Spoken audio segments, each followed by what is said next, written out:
The emergency room at Chicago Memorial smelled like antiseptic and desperation. Sofia Chen had worked the night shift long enough to recognize the particular chaos of a Friday at 2 a.m. The overdoses, the bar fights, the car accidents that turned families into statistics. But tonight felt different. Tonight felt like the kind of shift that changed things. She was restocking supplies in Trauma Bay 3 when the doors exploded inward.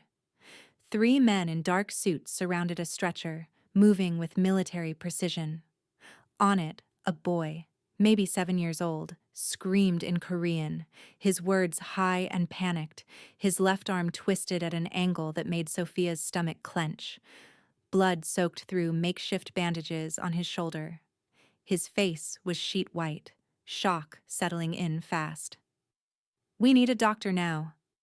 The man at the front was built like a wall, his hand hovering protectively over the boy, but careful not to touch the injuries. His eyes swept the trauma bay with the alertness of someone expecting threats from every direction. "Sir, you need to step back and let us—" The attending physician, Dr. Morrison, moved forward with practiced authority. The boy's screams intensified, words tumbling out in rapid Korean that none of the medical staff seemed to understand. "Abba?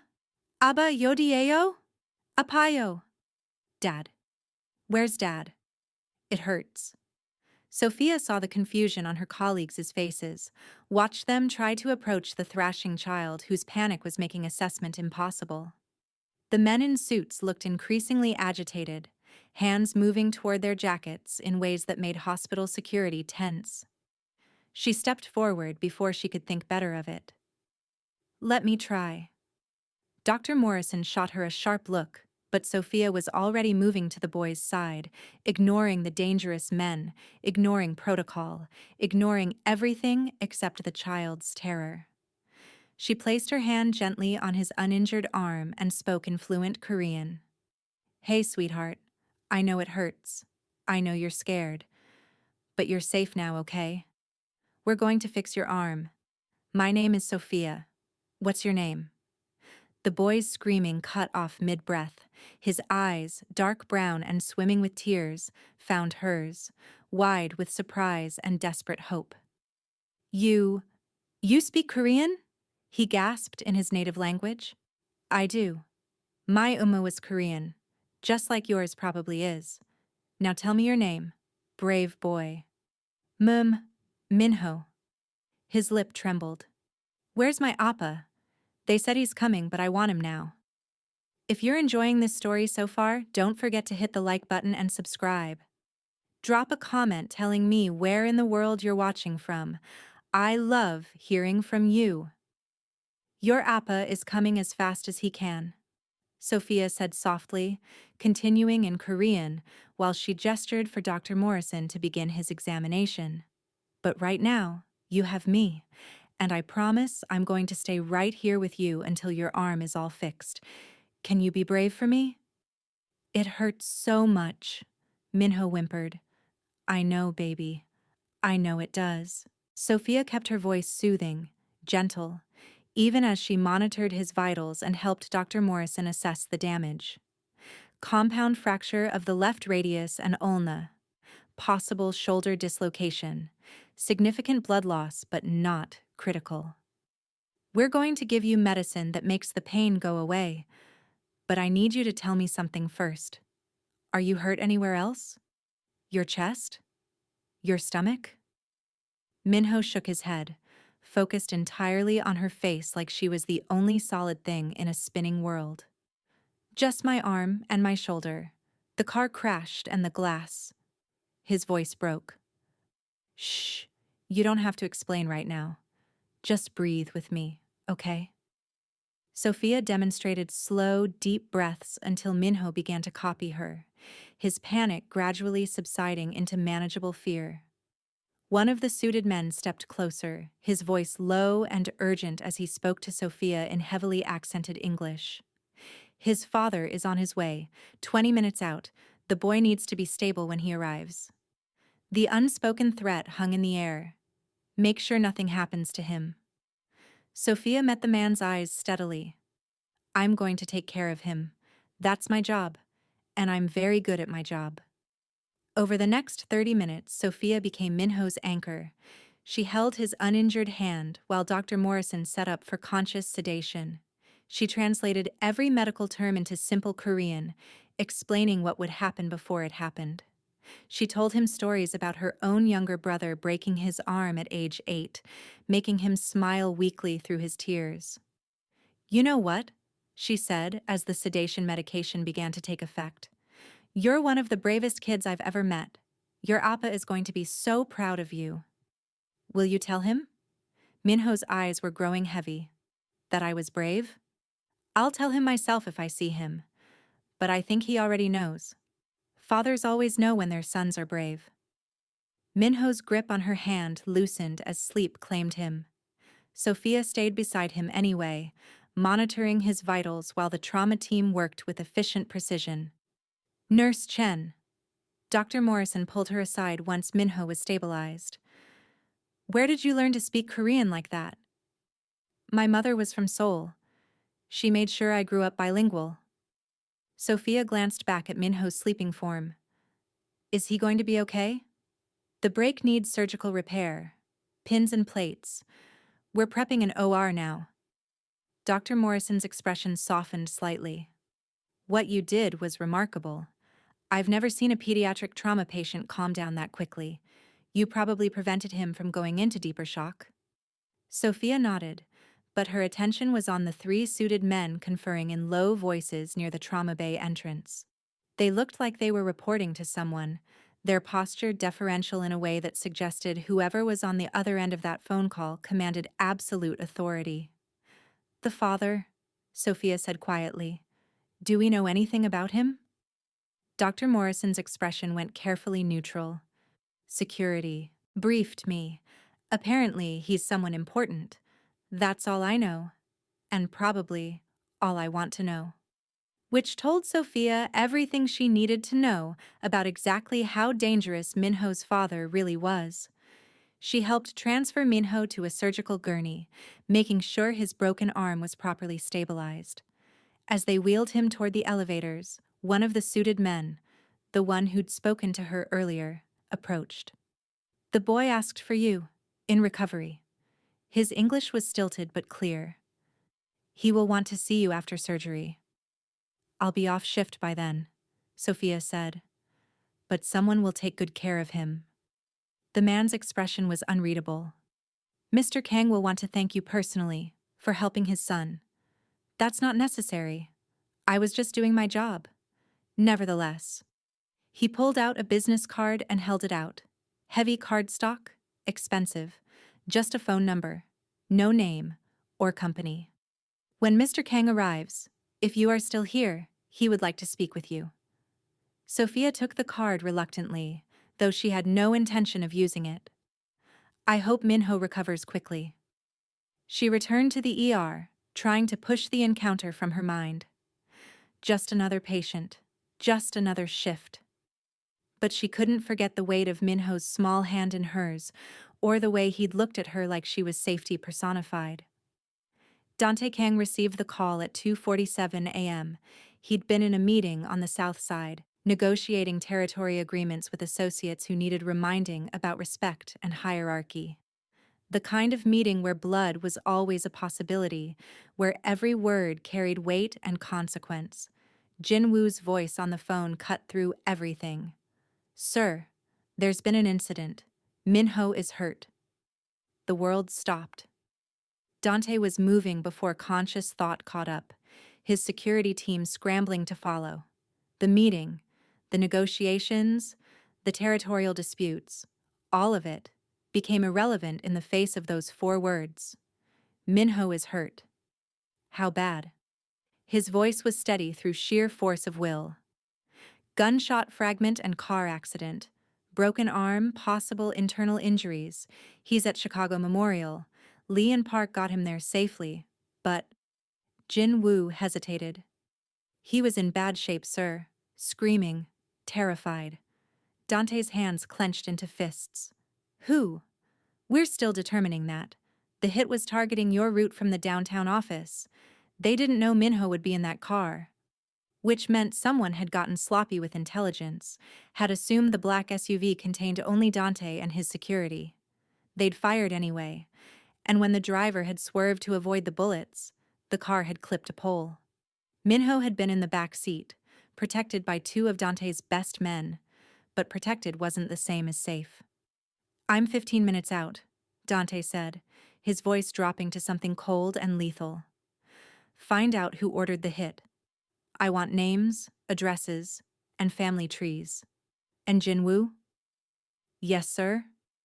"Make sure they know what's coming." The drive to Chicago. Memorial took 12 minutes because Dante's driver understood that traffic laws were suggestions when the boss's son was bleeding. Dante sat in the back seat, phone pressed to his ear as reports filtered in. Minho was in surgery.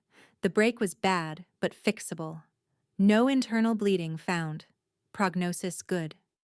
Dante absorbed each update with clinical detachment, filing away information while rage built steadily beneath his controlled surface. Someone had dared to put his son in a hospital bed. That person would learn exactly what happened when you threatened what belonged to Dante Kang. But underneath the fury was something worse. Fear. The kind that came from loving something more than your own life, from knowing that all your power and money and influence couldn't protect a 7-year-old boy from the consequences of your choices.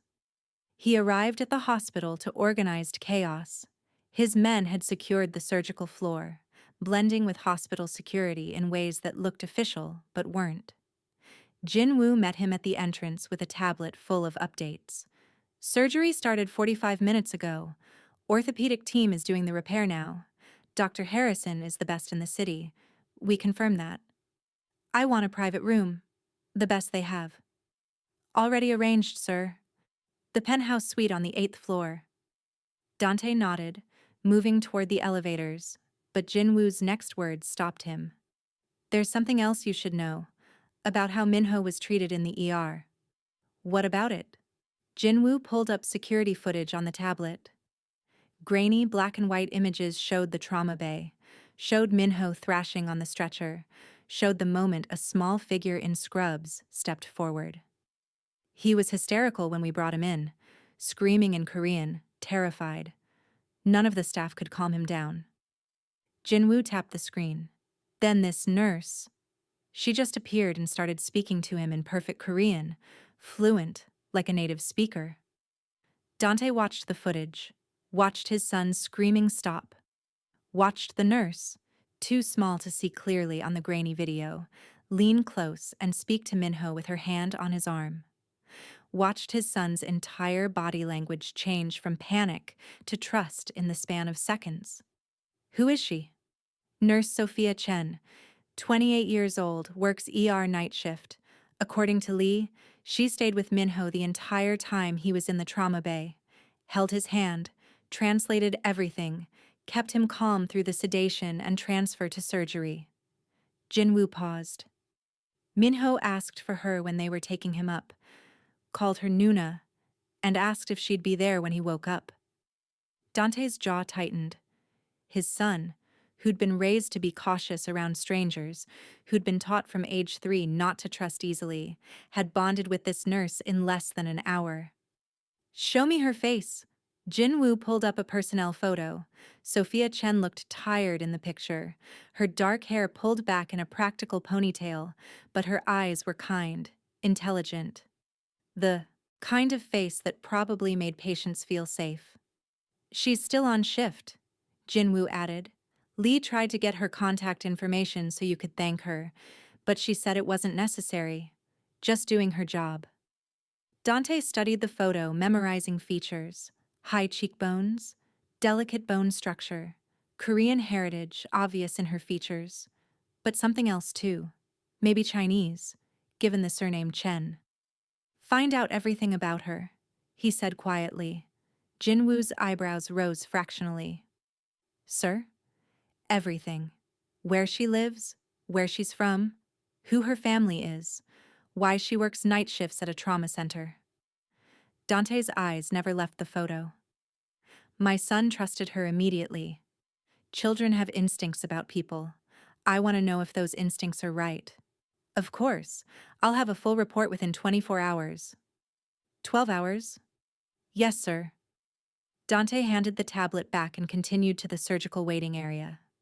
His men had cleared it of other families, creating a private space where Dante could wait without witnesses to whatever emotions he couldn't quite control.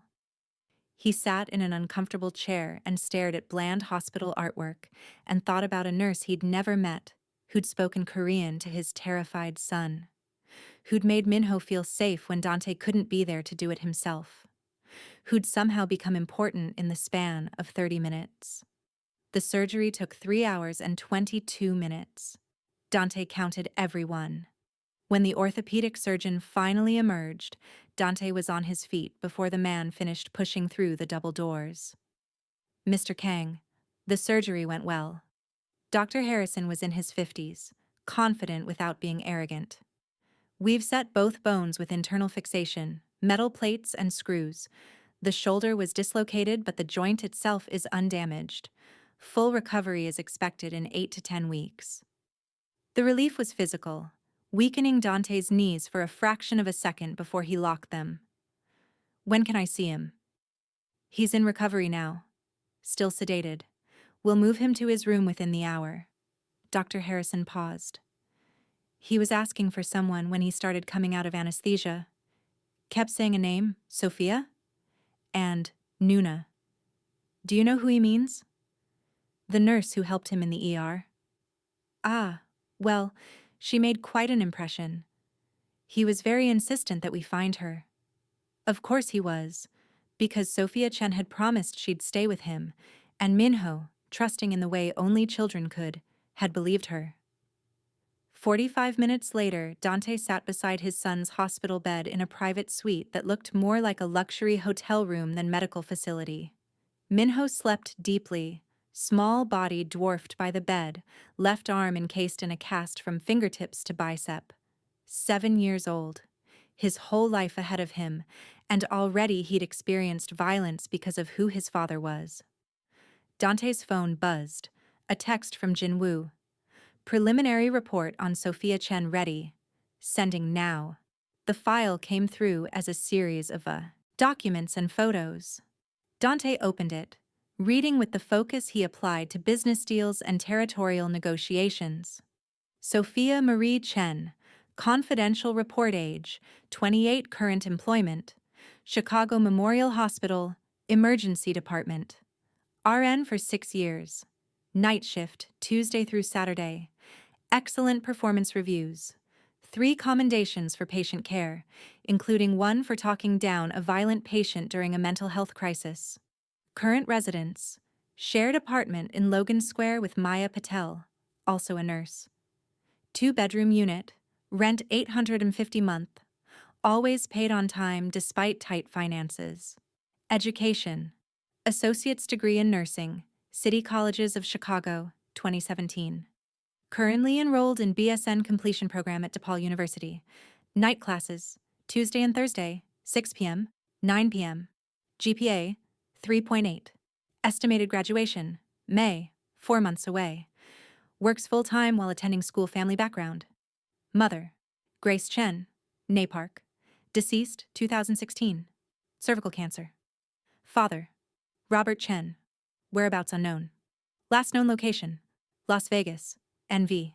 Significant gambling debts to multiple creditors, including known loan sharks. Estimated debt, $180,000 plus. Younger brother, Daniel Chen, age 23, construction worker. Currently in Seattle, WA. Limited contact with subject. Financial profile, annual income, $58,000. Nursing salary only. Student loan debt, $47,000. Car loan, $12,000. 2019 Honda Civic. Credit score, 718. Savings, approximately $3,200. Sends $500 month to brother in Seattle to help with his rent. Additional information. Volunteers at free clinic in Pilsen neighborhood twice per month. No criminal record. No known associations with organized crime or gangs. No current romantic relationships. Last relationship ended 8 months ago. Fellow nurse, amicable split. Languages, English, native, Korean, fluent, Spanish, conversational. Daily routine, works, 7 p.m., 7 a.m., Tuesday through Saturday, attends class Tuesday, Thursday evenings before shift. Sleeps approximately 4-6 hours per day. Grocery shopping and errands on Sundays. Visits mother's grave. First Sunday of each month. The report continued with more granular details. Her favorite coffee shop, the Korean restaurant where she ate lunch before her Thursday classes, her gym membership that she rarely used due to exhaustion. But it was the photographs that made Dante pause. A candid shot from earlier that day, probably from hospital security footage. Sofia leaving the building after her shift, still in scrubs. Exhaustion evident in every line of her body. She carried a worn backpack over one shoulder and a travel mug of coffee in her other hand. Another photo. Sofia at the free clinic, kneeling beside an elderly Hispanic woman, explaining something with patient gestures, while a translator stood nearby. A third. Sofia at a small cemetery on the north side, placing flowers on a grave marked Grace Chen, beloved mother. This woman had no connection to his world, no history with organized crime, no debts to dangerous people beyond her father's mess that she clearly wasn't part of. She worked herself to exhaustion, sent money to a brother who probably didn't appreciate it enough, and volunteered at a free clinic despite barely scraping by herself. She was exactly what she appeared to be, a good person trying to build a better life through sheer determination and sacrifice. Which meant she was exactly the kind of person who should stay far away from Dante Kang and everything he touched. He should forget about her. Should send a generous anonymous donation to the hospital's trauma fund and never think about her again. Appa? Minho's voice, small and groggy with medication, interrupted Dante's thoughts. I'm here. Dante was at the bedside immediately, his hand finding his son's uninjured one. Right here, buddy. Minho's eyes struggled to focus, confusion and fear flickering across his young face as he took in the hospital room, the cast on his arm, the IV in his hand. What happened? Where? Then his eyes widened. The car crashed. There was shooting and glass and... His breathing quickened toward panic. Shh. You're safe now. The doctors fixed your arm. You're going to be fine. But Minho wasn't listening. His eyes darted around the room, searching. Where's Sofia Nuna? She promised she wouldn't leave. She promised she'd stay with me. Dante's chest tightened. She had to go back to work, helping other people who were hurt. But she took very good care of you. I want to see her.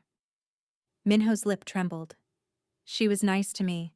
She spoke Korean and told me about her brother, and she wasn't scared of me crying. Tears began to leak from his eyes. Everyone else looked scared, but she just held my hand and told me I was brave. Dante had built an empire through ruthless calculation, through never letting sentiment cloud judgment. He'd made hard decisions that destroyed lives and businesses. He'd done things that would horrify most people. But watching his son cry for a nurse who'd shown him simple kindness, that broke something in Dante's carefully constructed armor. Okay, he heard himself say. Okay, I'll find her. I'll make sure you can thank her. Promise? Minho asked in Korean, using the language that clearly made him feel safer. I promise, Dante replied in the same language. Minho's eyes drifted closed again, medication pulling him back under. But his small hand squeezed Dante's once before going slack. Dante sat in the quiet hospital room, watching his son sleep, and made a decision. Sofia Chen had helped his son when Dante couldn't be there. She'd given Minho comfort in a moment of terror. For that alone, she deserved thanks. But more than that, Dante needed to understand why. Why his son, who'd been raised to be cautious, had trusted her so completely. Why a nurse making barely enough to survive would stay late to hold the hand of a child who wasn't even her. Assigned patient.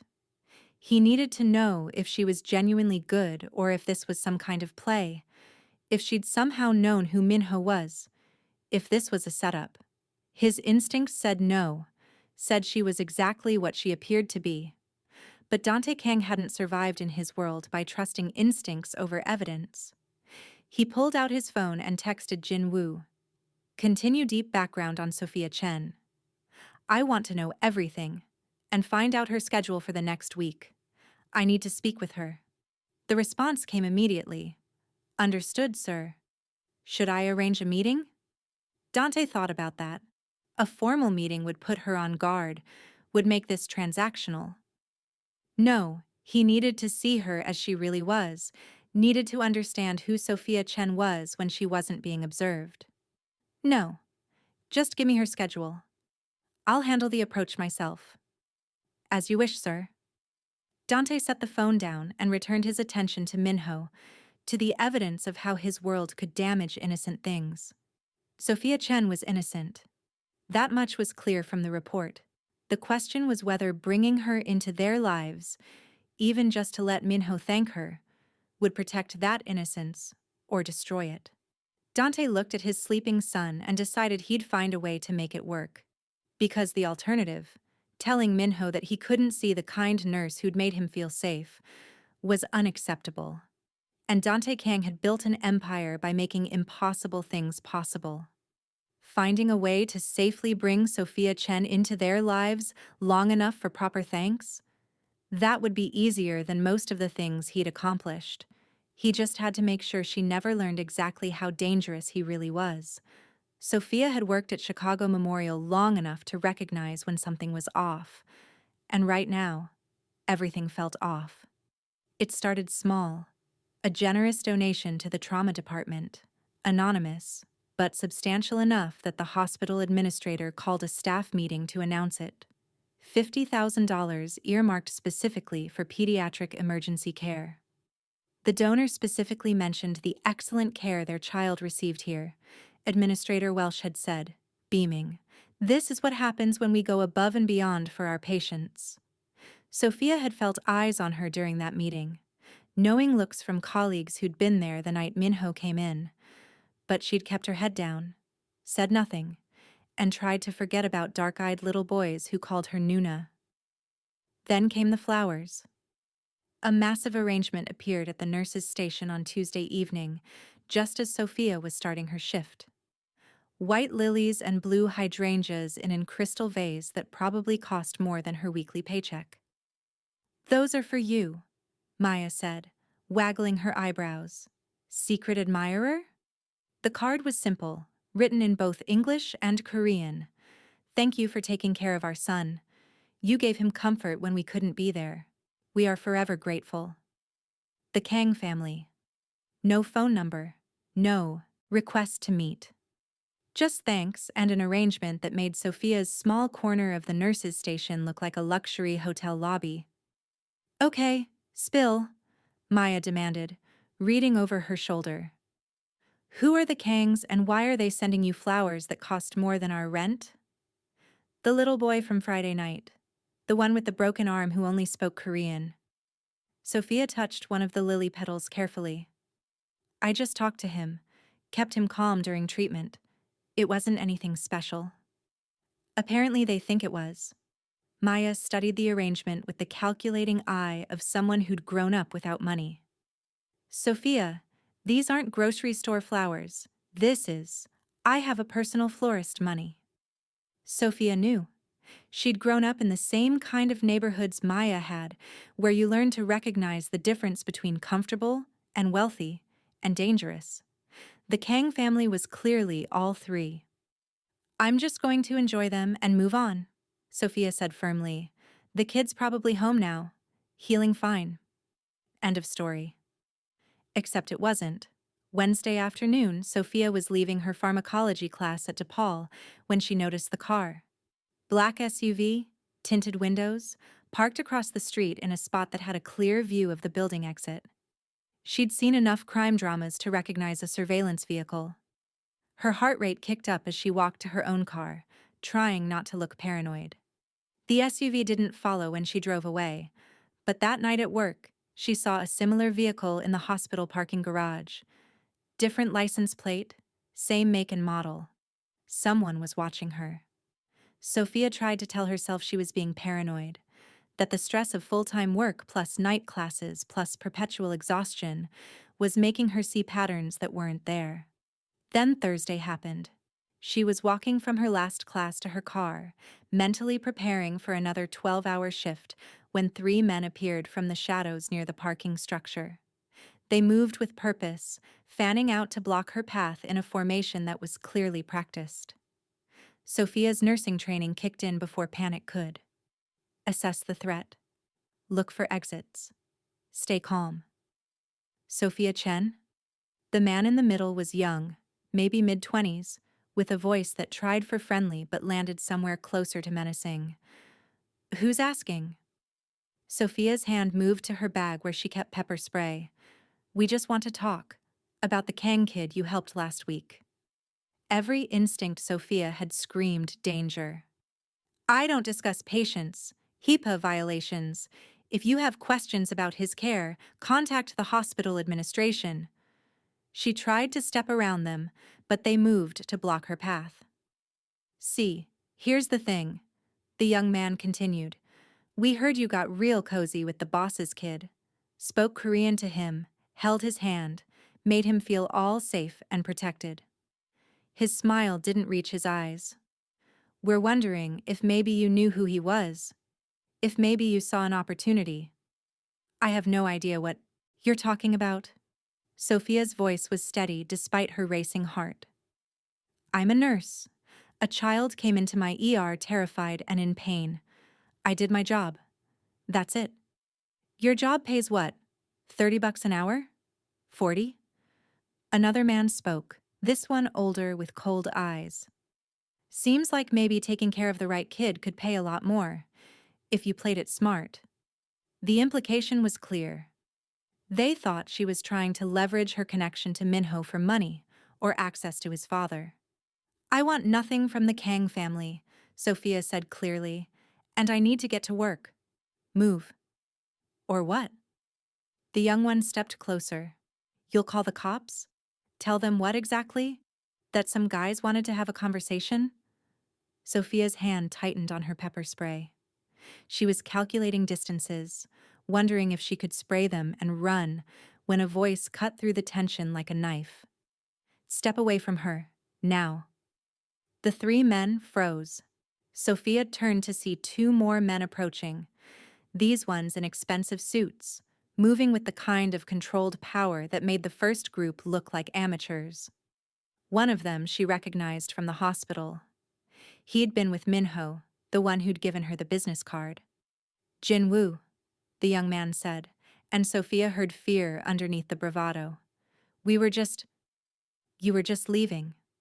Jin Woo's voice was quiet, but something in it made the 3 men immediately start backing away. And you're going to explain to your boss why you thought approaching Nurse Chen without authorization was acceptable. The 3 men left quickly, practically scrambling to their car. Jin Woo turned to Sofia, his expression professionally neutral. Miss Chen, I apologize for that. Those men don't represent Mr. Kang's wishes. Sofia's hand was still on her pepper spray. Who are you? Really? Jin Woo Park. I'm head of security for the Kang family. He pulled out a badge, private security, fully licensed. Mr. Kang asked me to ensure your safety after recent events. Recent events meaning those men? Meaning the attention you've received since helping his son? Jin Woo's expression remained carefully neutral. In Mr. Kang's world, kindness toward his family can be misinterpreted. Some people might see it as an opportunity to exploit. Others might see it as a threat. Mr. Kang wanted to make sure you were protected from both. Sofia's mind raced. So, the car I've been seeing, the SUV that's been following me, that's you? Protection detail, yes. Discreet surveillance to ensure no one approaches you with ill intent.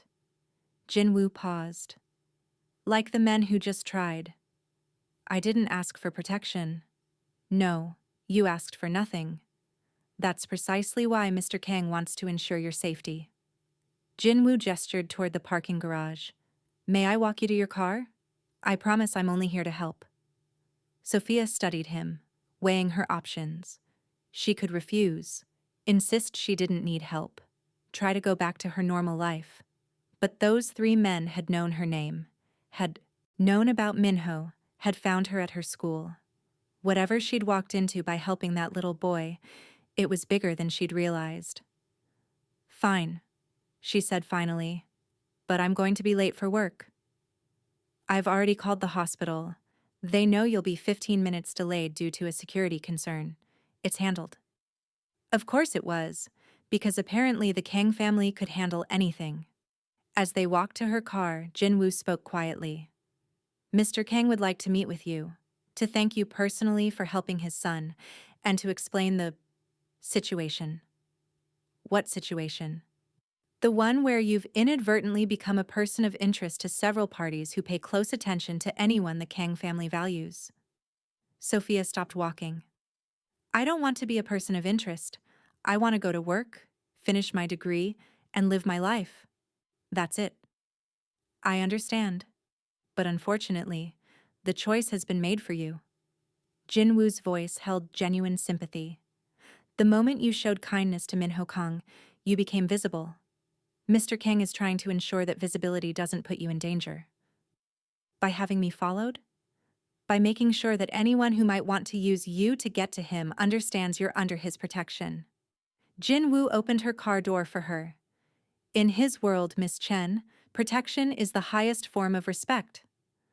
Sofia slid into her driver's seat, exhaustion and frustration warring in her chest. When does he want to meet? Sunday afternoon, if you're available. Neutral location, public place, just a conversation.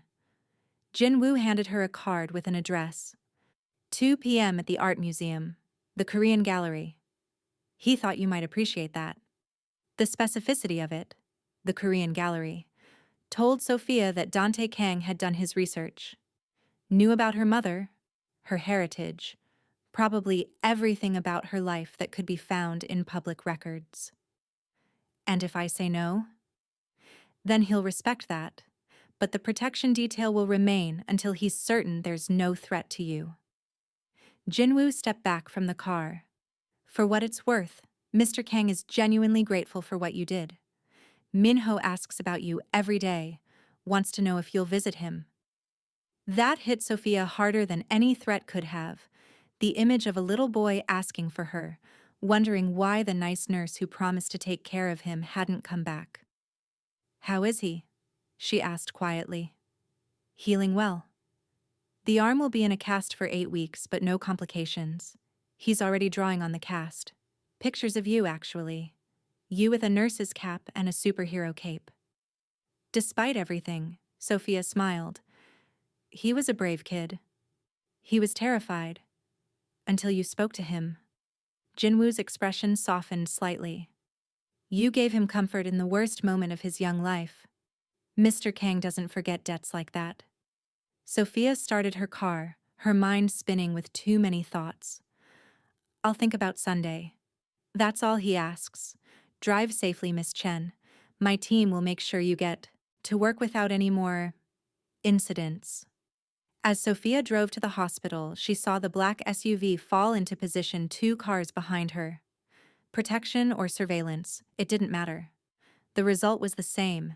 She'd helped a child and somehow ended up tangled in a world she didn't understand. If you're hooked on this story, make sure to subscribe and turn on notifications so you never miss an upload. Your support means everything and helps me bring you more emotional stories like this one. The shift Friday night was busy enough that Sofia could almost forget about Sunday's impending meeting. Almost. She was restocking an exam room around midnight when her phone buzzed. Unknown number, but the message made her breath catch. Miss Chen, this is Dante Kang. Jinwoo gave me your number. I apologize for the intrusion. I wanted to thank you again for helping my son, and to let you know that Minho drew you a picture. He made me promise to get it to you. If you're willing to meet Sunday, I'll bring it. If not, I'll have it delivered to the hospital. The choice is entirely yours. DK Sofia stared at the message for a long moment. The formality of it, the careful respect, the way he gave her an out while still making it clear he wanted to meet. She could ignore it, could throw away the card Jinwoo had given her, refuse the meeting, insist they leave her alone. But that little boy had drawn her a picture, had asked for her every day. And despite every logical reason to stay away from whatever dangerous world the Kangs inhabited, Sofia couldn't ignore the pull to make sure Minho was really okay. She typed back, "Sunday at 2 p.m. works. I'll be there." The response came within seconds. "Thank you. I promise this will be worth your time." Sofia wasn't sure what that meant, but she had 2 days to prepare herself for meeting a man who apparently commanded enough power that people followed his orders without question. 2 days to figure out what to say to Dante Kang. Sunday arrived with the kind of crisp autumn weather that made Chicago beautiful. Sofia dressed carefully, not too formal, not too casual.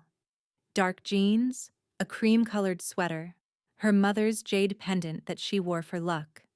She arrived at the Art Institute of Chicago 15 minutes early, using the time to walk through the Korean gallery and center herself. The familiar art, the pieces her mother had loved, helped calm her racing thoughts. At exactly 2 p.m., she sensed him before she saw him. Dante Kang walked into the gallery with the kind of presence that made other visitors instinctively give him space. He was tall. She'd known that from the reports she'd looked up, the news articles that mentioned him as a successful import-export businessman, without detailing exactly what he imported or exported. But in person, he was more than she'd expected. Sharp features, dark eyes that missed nothing, an expensive suit that somehow looked comfortable rather than restrictive. He moved with the controlled grace of someone who'd been trained in more than just business negotiations. And he was alone.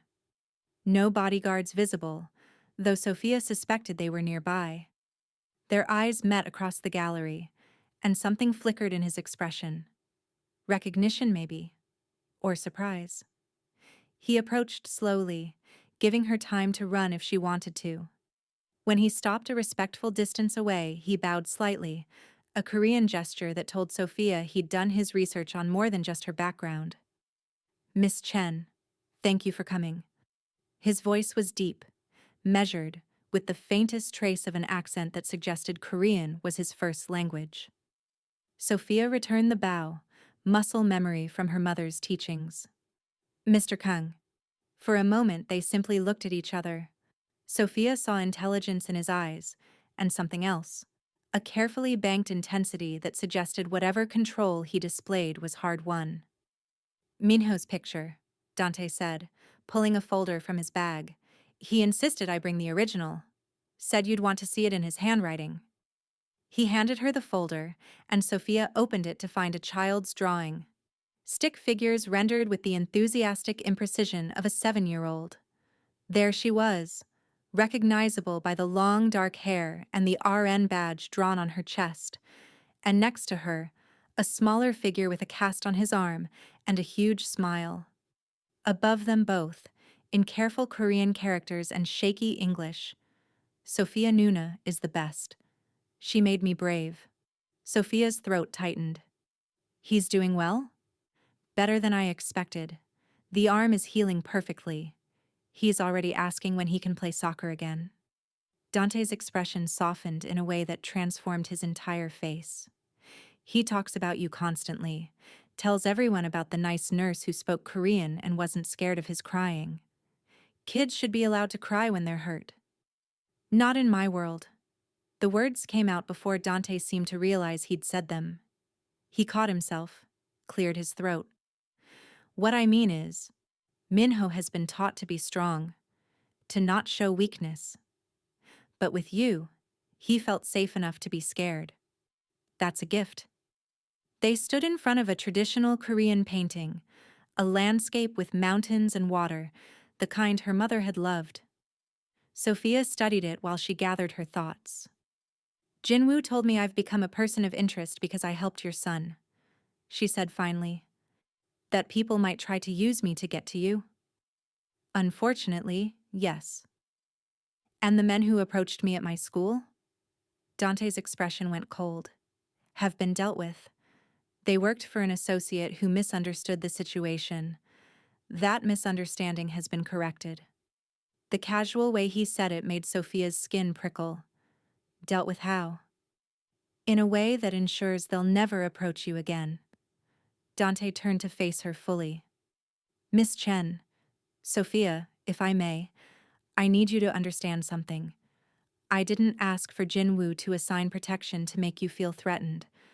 I did it because, in my line of work, kindness toward my family can be weaponized. People will see your connection to Minho as an opportunity. What kind of opportunity? Dante was quiet for a moment, clearly weighing how much to reveal. To hurt me through him, to gain leverage by threatening someone he cares about, to infiltrate my life through someone I'd trust because they helped my son. He held her gaze. I don't know you well enough yet to know which category you fall into, but I know Minho's instincts, and he trusted you completely. So I'm choosing to trust that too. The honesty of it surprised her. You're telling me you're not sure if I'm a threat? I'm telling you that I've learned to be cautious about everyone, but I'm also telling you that I want to believe you're exactly what you appear to be, a kind nurse who saw a scared child and helped him without agenda. Sofia appreciated the candor even as it confirmed everything she'd suspected about how dangerous Dante Kang's world really was. I didn't know who Minho was, she said quietly. I just heard a kid screaming in Korean and I knew I could help. That's all it was. I believe you. Dante's voice was soft. Which is why I want to ask you something, and I need you to know you can say no without consequences. Ask. Minho wants to see you, to thank you himself and show you that he's okay. Dante pulled out his phone, showing her a video. In it, Minho sat on a couch, his casted arm propped on pillows, speaking in Korean. Tell Sofia Nuna I miss her. Tell her I was brave at the doctor like she said. Tell her she has to come see my cast because I drew her on it. The pure joy in the boy's voice made Sofia's heart clench. He asks about you every day, Dante continued. I've tried to explain that you're busy, that you have your own life, but he's 7. He doesn't understand why someone who promised to take care of him wouldn't want to visit. The guilt was immediate and sharp. I didn't promise I'd visit. I promised I'd stay with him during treatment. I know, but to him, you became someone safe. Someone who understood his language and his fear. Dante pocketed his phone. I'm not asking you to become part of our lives. I'm just asking if you'd be willing to have lunch with us. Once. Let him see you're real, that you remember him. Then you can go back to your life, and we'll make sure you're never bothered again. It was a trap, Sofia knew. Once she spent more time with Minho, she'd get attached. The boy would become real to her in ways that would make walking away harder. But she'd already seen his smile in that video. Already knew she'd think about him wondering why she didn't care enough to visit. One lunch, she said finally. Somewhere public. Somewhere safe. Relief flashed across Dante's face. Thank you. Truly. Name the place and time. We'll work around your schedule. Sofia thought about her shifts, her classes, the constant juggling of obligations. I have Tuesday afternoon free, 1 to 3 p.m. Perfect. There's a family restaurant in Lincoln Park, Rosie's. Very public. Excellent food. Private booths, if you prefer. Would that work? That works. Dante nodded, then seemed to hesitate before speaking again. Sofia, I know my world probably seems dangerous and foreign to you, and it is. But I want you to know that keeping you safe is my priority. Not because I'm trying to control you or manipulate you, but because you gave my son comfort when I couldn't. That matters to me. The sincerity in his voice made Sofia pause. This wasn't the cold crime boss she'd expected. This was a father, grateful and protective, and trying to navigate an impossible situation. I appreciate that, she said quietly. But I need you to understand something too. I'm not looking for protection or money or access to your world. I'm just trying to finish school and build a decent life. That's all I want. I understand. And I'll make sure you can do exactly that. Dante pulled out another card, his personal number. If anyone bothers you, if anything feels wrong, you call me directly. Day or night. Sofia took the card, studying the elegant printing. You give your personal number to everyone you meet? No, just people who matter. The weight of those words hung between them. Sofia slipped the card into her bag, suddenly needing distance from this man who seemed to see too much. I should go. I have studying to do before my shift tonight. Of course. I'll text you the details for Tuesday. Dante bowed again, that same respectful Korean gesture. Thank you again for meeting me, and for being willing to see Minho. As Sofia walked away, she felt Dante's eyes on her until she turned the corner. And she knew, with absolute certainty, that her life had just become infinitely more complicated. Because Dante Kang wasn't what she'd expected. He wasn't a monster or a cartoon villain.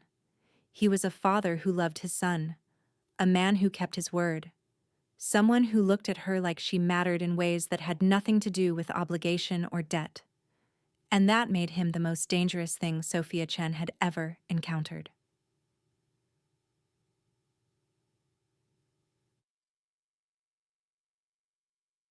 Tuesday arrived too quickly.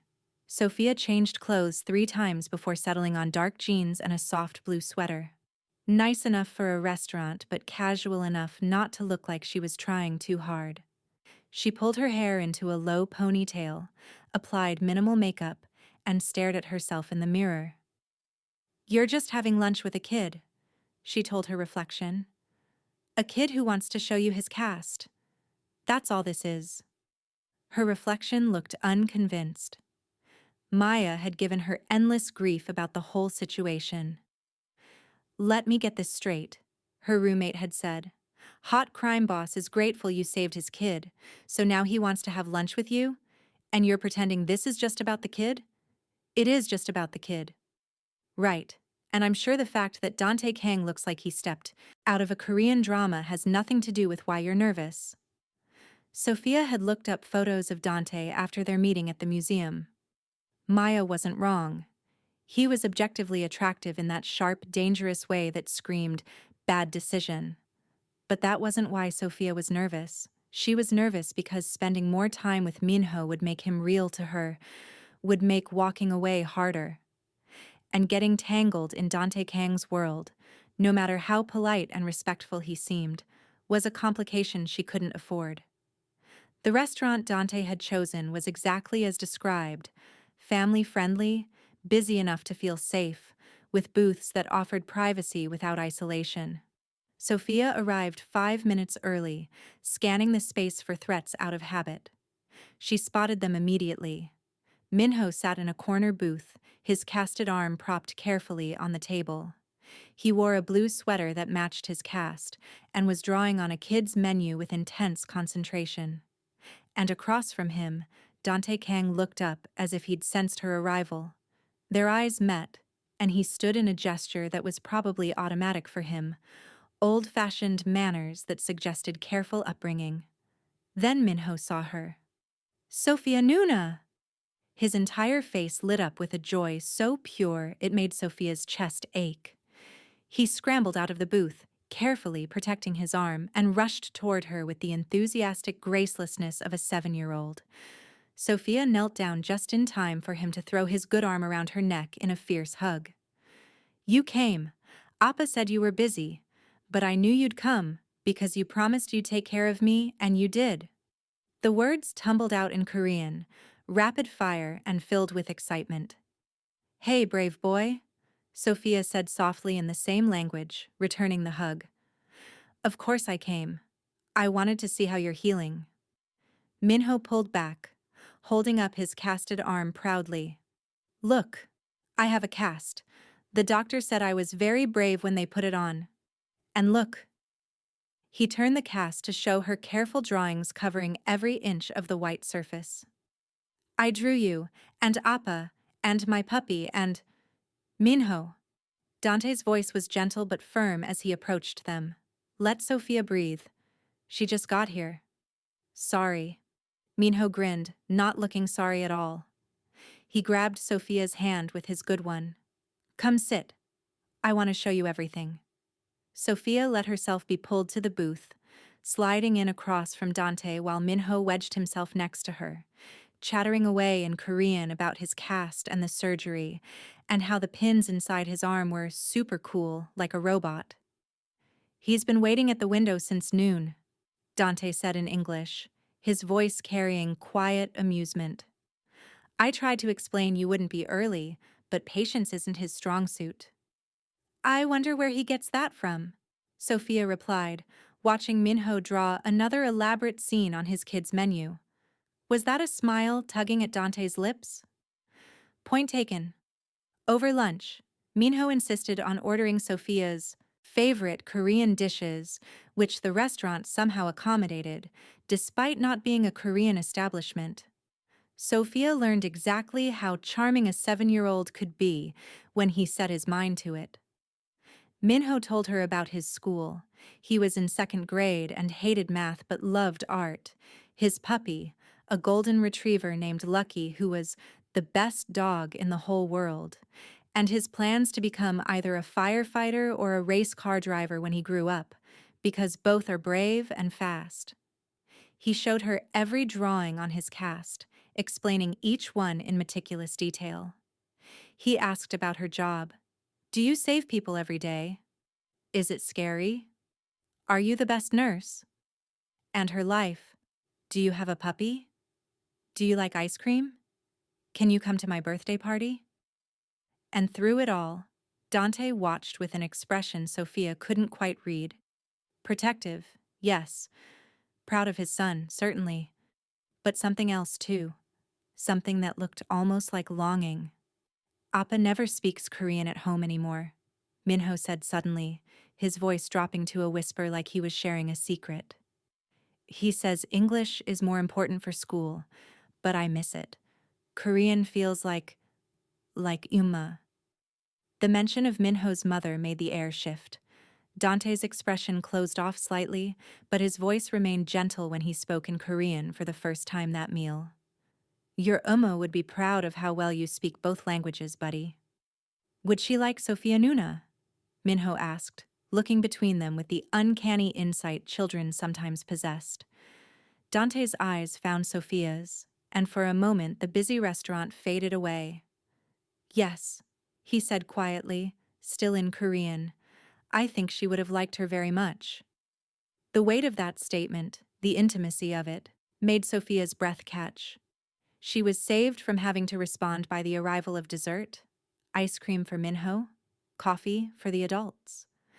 But as they ate, Sofia became increasingly aware of the parallel conversation happening beneath the surface. Minho's joy was genuine, uncomplicated.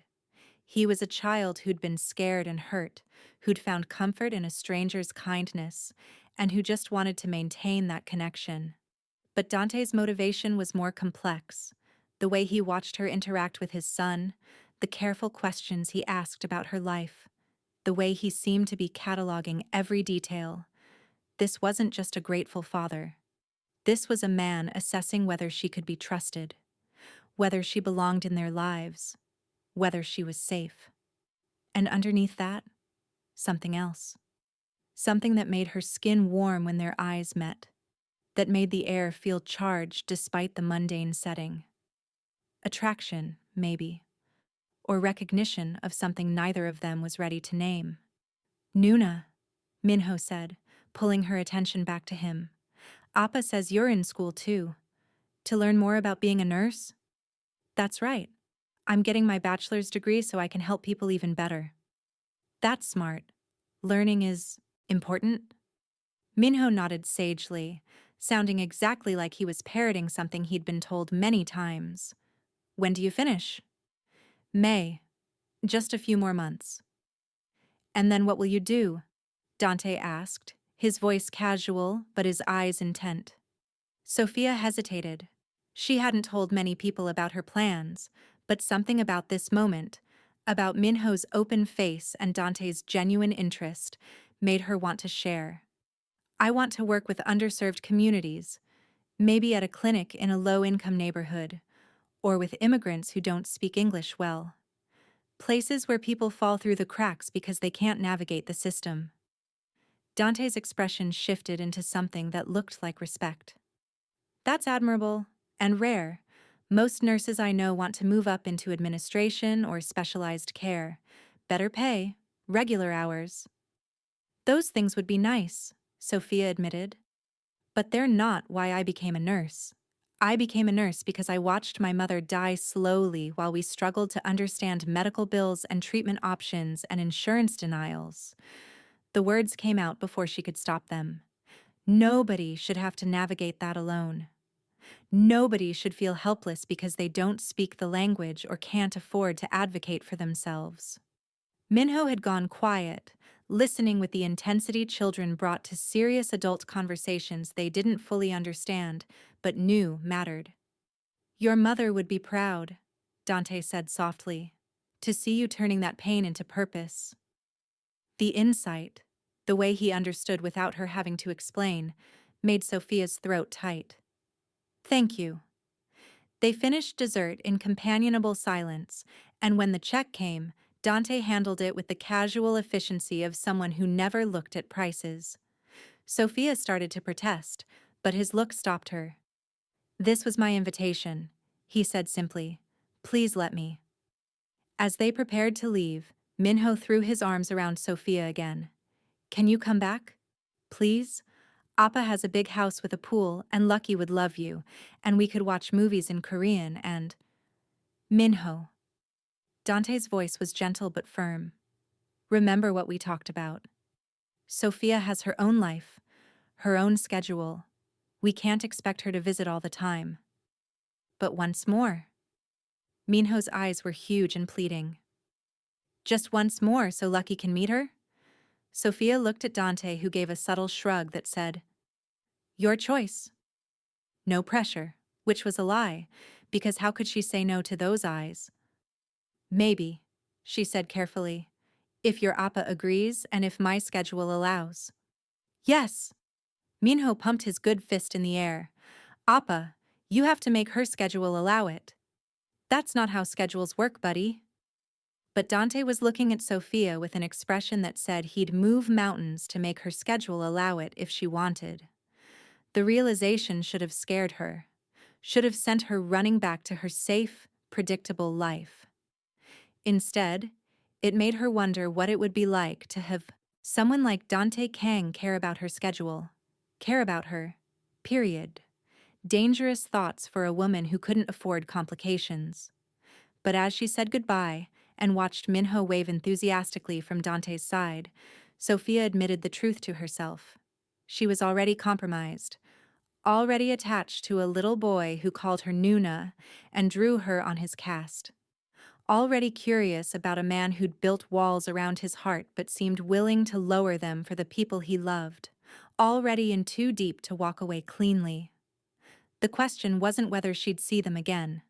The question was whether she could survive what happened when she did.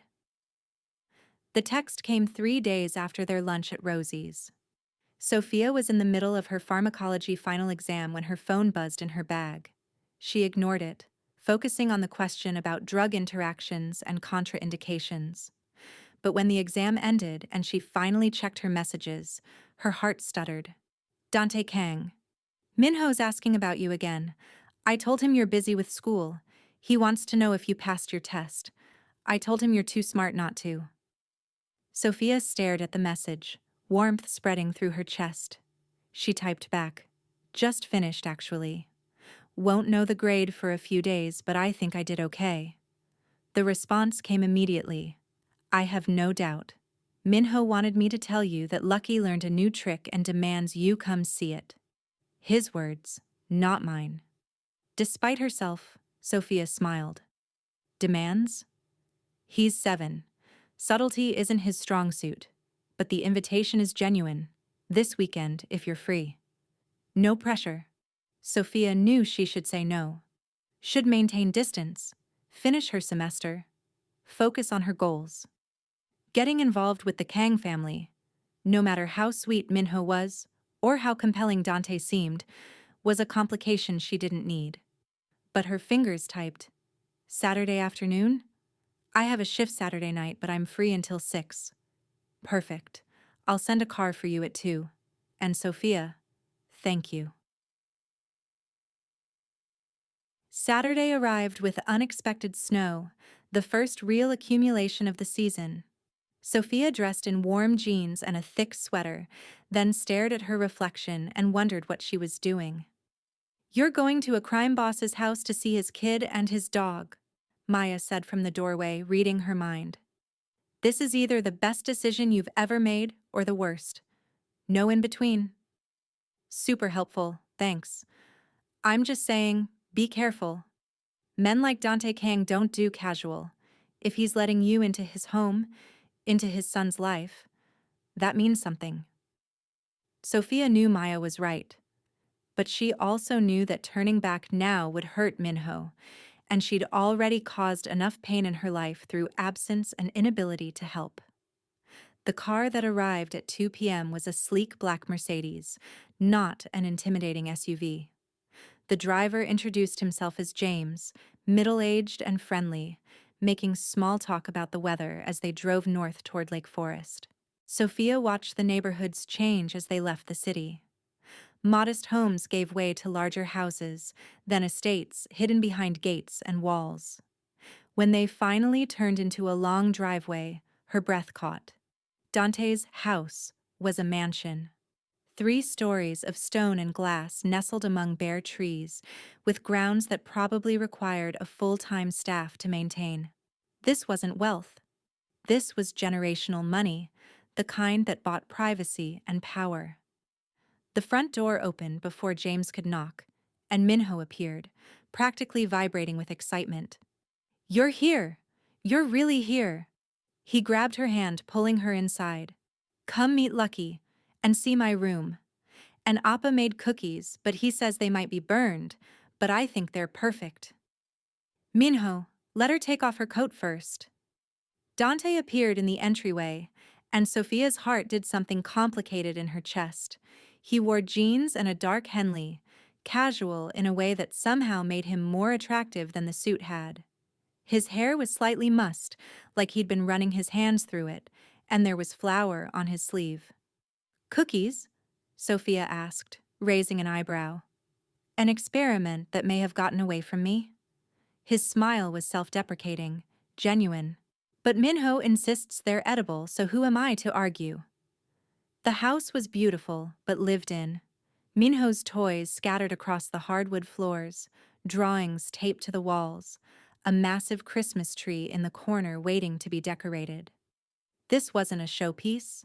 This was a home. Lucky turned out to be a golden retriever puppy with 2 big paws and an enthusiasm that matched Minho's. The dog launched himself at Sofia with joyful abandon, nearly knocking her over. "Lucky down," Dante commanded, but Sofia was already laughing, scratching behind the puppy's ears. "It's okay. I love dogs." "See, Appa, I told you she'd love him." Minho beamed. "Now watch his trick. Lucky, sit." The puppy sat, tongue lolling, eyes fixed on the treat Minho held. "Speak!" Lucky barked once, tail wagging frantically. "Good boy." Minho tossed him the treat, then turned to Sofia with pride. "We've been practicing every day. Appa says I'm a good teacher." "The best," Dante confirmed, his hand resting on his son's shoulder with casual affection that made Sofia's chest ache. They spent the afternoon in comfortable domesticity. Minho showed her his room, a child's paradise of toys and books and art supplies. They attempted to decorate cookies. Dante had been right. They were slightly burned, but Minho's enthusiastic frosting made them colorful if not edible. Lucky followed them everywhere, basking in the attention. And through it all, Sofia felt Dante's eyes on her. Not intrusive, not possessive, just aware, like he was cataloging every smile, every laugh, every moment she spent with his son. He's happy, Dante said quietly when Minho ran off to find his favorite movie to show her. They stood in the kitchen, the afternoon light slanting through huge windows. I haven't seen him this happy since before the accident. He's a great kid. He is. But that's not just about him. Dante moved closer, his voice dropping. You make him feel safe. That's rare in our world. Your world, Sofia repeated. Dante, I need to ask. What exactly do you do? Because I've been trying not to Google you. Trying not to make assumptions, but you're smart enough to know that men like me don't live in houses like this through entirely legitimate means.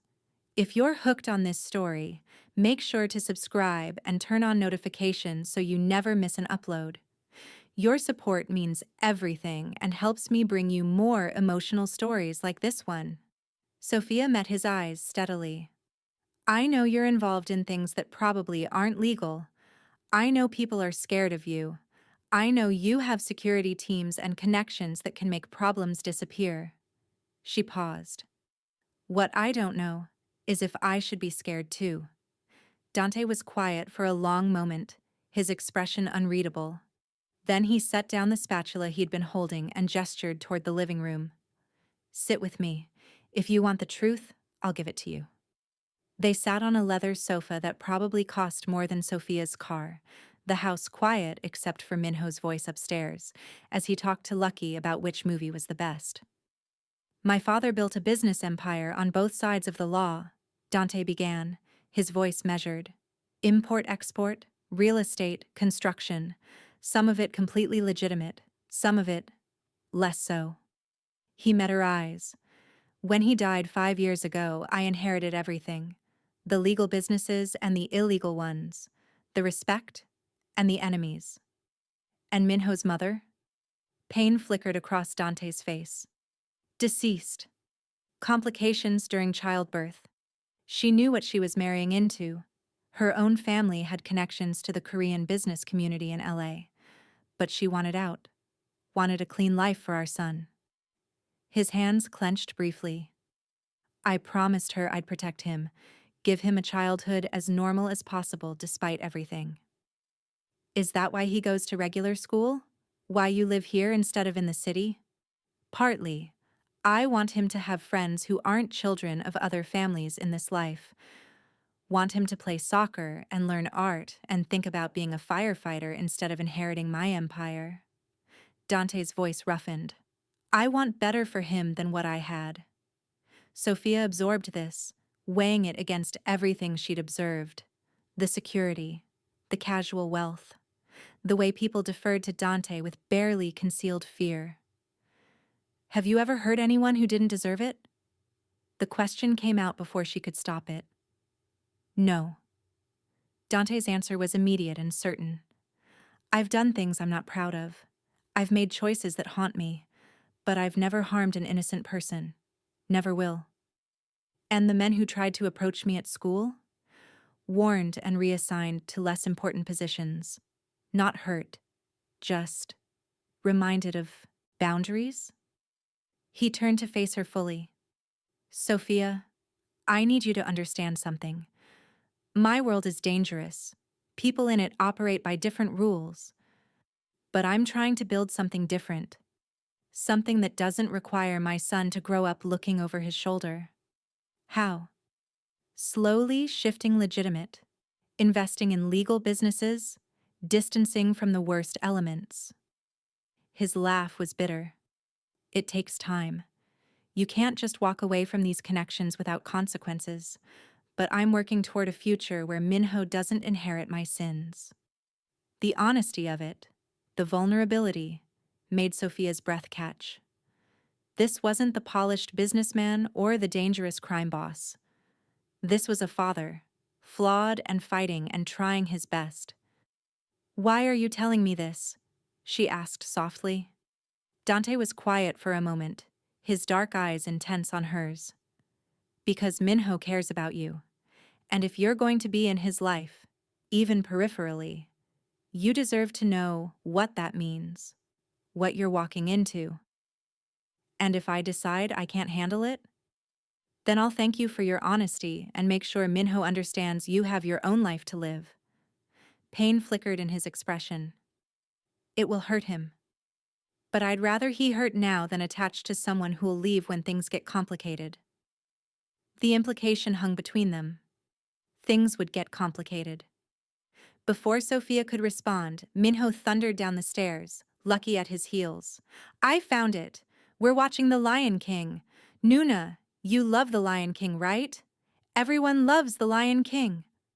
The moment broke in, Sophia and Dante shared a look that said, later. We'll finish this later. They watched The Lion King curled on the massive sectional sofa, Minho wedged between them, Lucky sprawled across everyone's feet. Minho narrated the entire film in a mix of Korean and English, his running commentary more entertaining than the actual movie. And Sophia let herself pretend, just for a few hours, that this was her life, that she belonged in this beautiful house with this sweet boy and his complicated father. When it was time to leave, Minho's face crumpled. But you just got here. I have to work tonight, remember? People need nurses even on Saturday. But you'll come back?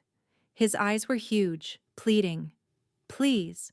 We didn't even finish decorating the Christmas tree, and Lucky really likes you. And Appa made too many cookies so you have to help eat them. Sophia looked at Dante, who gave her that same subtle gesture. Your choice.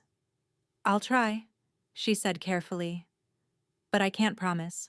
My schedule is really unpredictable.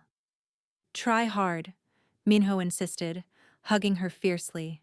Try really, really hard. Dante walked her to the car, Minho waving from the doorway with Lucky barking beside him. Thank you, Dante said quietly. For today. For being patient with him. He's easy to be patient with. Still. Dante's hand brushed her arm, brief but electric.